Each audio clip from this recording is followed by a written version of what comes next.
Okay, so this was a sub 9 second solve, 878. Probably the first I've caught on camera, definitely the first I'm going to be posting. So it was a white cross pieces are here, here, here, and here.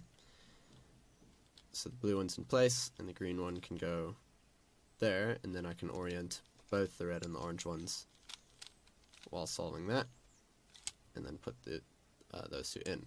I noticed these two pieces here, two F2L pieces. I spotted these two as well just before inserting those, so rotate, get that in, spotted these two, and then these two as well. And then I saw there it was going to be a cross case. Got a soon from the back, and then it was a no AUF, no rotation T-perm. Good, very nice flowing solve, good TPS, good look ahead, sub 9.